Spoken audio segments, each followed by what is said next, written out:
Hello everyone. Payasam, kesari, pongal போன்ற இனிப்பு உணவுகளில் சுவையை கூட்டுவதற்காக சேர்க்கப்படும் பொருள் முந்திரி. முந்திரியின் தனிச்சுவை அதனை விரும்பி உண்பவர்களுக்கு மட்டுமே தெரியும். இக்கால குழந்தைகள் பலரும் முந்திரி பருப்பு எதிலிருந்து கிடைக்கிறது என்று கூட பலருக்கும் தெரிய வாய்ப்பு இல்லை.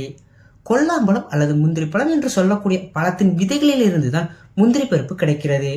முந்திரி பருப்பு அதிக கொழுப்பு நிறைந்தது என பலரும் ஒதுக்கி விடுவதும் உண்டு. ஆனால் முந்திரியில் இருக்கக்கூடிய கொழுப்புகள் நம் உடலுக்கு நன்மை செய்யக்கூடிய கொழுப்புகளே இதில் அடங்கி இருக்கு.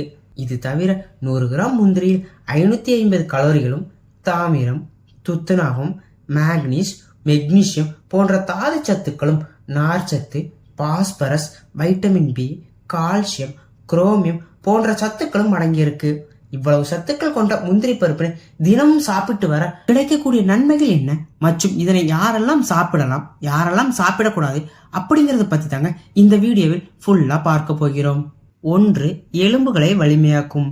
எலும்புகளின் வலிமைக்கு கால்சியம் எந்த அளவுக்கு முக்கியமோ அந்த அளவுக்கு மெக்னீசியம் முக்கியமான சத்து. இது முந்திரி பருப்பில் நல்ல அளவில் இருக்கிறது. எலும்புகளுக்கு தேவையான கால்சியம் சத்தினை உறிஞ்சுவதற்கு உதவியாக இருக்கிறது மெக்னீசியம்.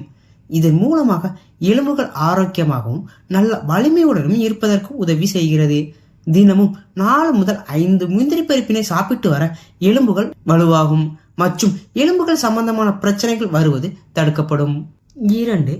இரத்த அழுத்தம் சீராக இருக்கும். அதிக இரத்த அழுத்தம் மற்றும் எப்பொழுதும் வேலை என பதட்டமான மனநிலையில் இருப்பவர்கள் தினமும் இந்த முந்திரி பருப்பினை சாப்பிட்டு வர இதில் இருக்கக்கூடிய பொட்டாசியம் இரத்த அழுத்தத்தை கட்டுப்பாட்டில் வைப்பதோடு நல்ல சீரான மனநிலை பெறுவதற்கும் உதவி செய்கிறது. 3. மூளையின் ஆரோக்கியத்திற்கு மிகவும் நல்லது. மூளையின் ஆரோக்கியத்திற்கு தேவையான பாலி அன்சாச்சுரேட்டட் மற்றும் மோனோ அன்சாச்சுரேட்டட் கொழுப்பு அமிலங்கள் முந்திரியில் நிறைந்திருக்கிறது.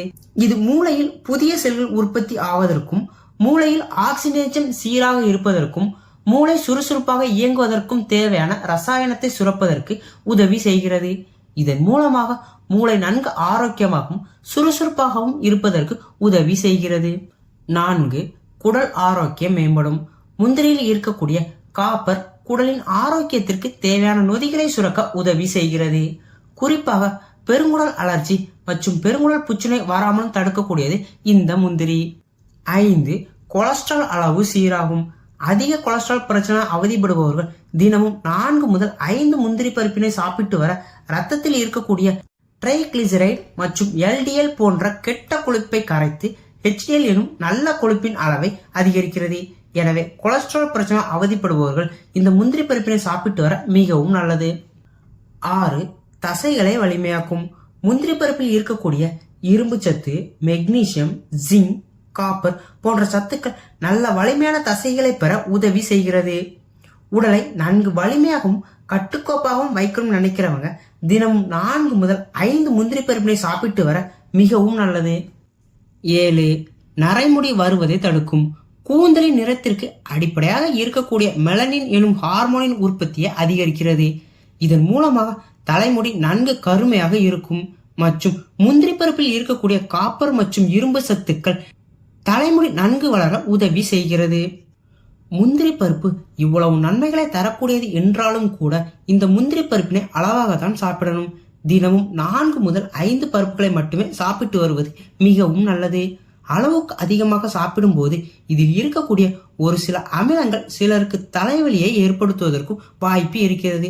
அதே போன்று யாரெல்லாம் இந்த முந்திரி பருப்பினை சாப்பிடக்கூடாது அப்படின்னு பார்த்தீங்கன்னா, ஒரு சில பேருக்கு அலர்ஜி, வயிற்றுவலி, லேசான தலைச்சுற்றல் போன்ற பிரச்சனை இருப்பவர்கள் இந்த முந்திரி பருப்பினை சாப்பிடவே கூடாது. அதே போன்று சிறுநீரகம் மற்றும் பித்தப்பையில் கற்கள் போன்ற பிரச்சனை அவதிப்படுபவர்கள் இந்த முந்திரி பருப்பினை சாப்பிடக்கூடாது. என்ன நண்பர்களே, இன்னைக்கு இந்த வீடியோல முந்திரி பருப்பு சாப்பிடுவதால் ஏற்படக்கூடிய நன்மைகள், யாரெல்லாம் முந்திரி பருப்பினை சாப்பிடலாம், யாரெல்லாம் முந்திரி பருப்பினை சாப்பிடக்கூடாது என்பன பற்றி விரிவாக பார்த்தோம். இந்த வீடியோ உங்களுக்கு பயனுள்ளதா இருந்தா ஒரு லைக் பண்ணுங்க. இந்த வீடியோ பிறருக்கும் பயனுள்ளதா இருக்கும்னு நினைச்சீங்கன்னா கண்டிப்பா ஷேர் பண்ணுங்க. மேலும் இது போன்ற ஹெல்த் அண்ட் பியூட்டி டிப்ஸ் தெரிஞ்சுக்க ரிஷ்மா ஹெல்த் அண்ட் பியூட்டி சேனலை சப்ஸ்கிரைப் பண்ணுங்க. தேங்க்யூ.